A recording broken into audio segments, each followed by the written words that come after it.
فیصل جی ندیم بھائی، افسوس کی بات یہ ہے ہماری جو بڑی سیاسی جماعتیں ان کو جب سہولت ہوتی ہے وہ مذہب کے منفی استعمال کے سیاست میں جو ہے وہ اس سے بالکل فائدہ اٹھاتی ہیں۔ بلاول صاحب ویسے بڑی لبرل گفتگو کرتے ہیں، بدقسمتی کے ساتھ مولانا صاحب جو بڑی زہریلی گفتگو کر رہے تھے مذہبی منافرت کے حوالے سے، بلاول صاحب واز اسمائلنگ ٹو مائی شاک۔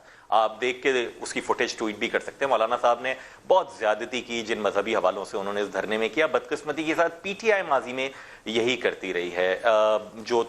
جو ختم نبوت کا ایشو اٹھایا گیا کہ الیکشن کے حلف نامے میں اور ساری کی ساری جو ہے، اور اس کا ہمیں مضمرات صرف الیکٹورل نہیں ہیں، وہ سوسائٹل ہیں، وہ معاشرت کے اوپر ہماری جو ہے اس کے اثرات ہیں، منفی ہیں۔ اس لیے ہم سب کو اس بات سے توبہ کرنی چاہیے کہ ہم مذہبی کارڈ ایک دوسرے کے خلاف ناجائز طریقے سے خود قائل ہوتے ہوئے کہ ہم زیادتی کر رہے ہیں نہیں کریں۔ عام انتخابات میں یا بائی الیکشنز میں ہم میں سے کوئی پارٹی کسی کالعدم تنظیم کی سپورٹ نہ کرے۔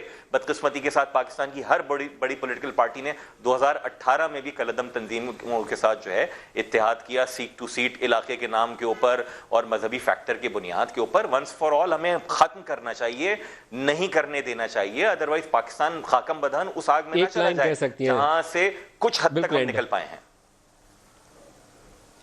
میں سمجھتی ہوں کہ فیکٹس اینڈ فگرز یہی ہیں کہ اپنے مفاد کی خاطر، اپنے ویسٹڈ انٹرسٹ کی خاطر کبھی کسی کے بچوں کے اوپر کوئی ایسی ذمہ واری یا ایسے مائنڈ نہ آپ وہ کرے کہ بعد میں پھر وہ آگ آپ کے گھروں میں لگے ہوئی ہوں۔ کسی کے ایمان کے اوپر کسی کو فتویٰ صادر کرنے کا تھوڑا سا احتیاط برتنی چاہیے، ایسی آگ نہ لگائیں کہ اپنے گھر جو ہے خود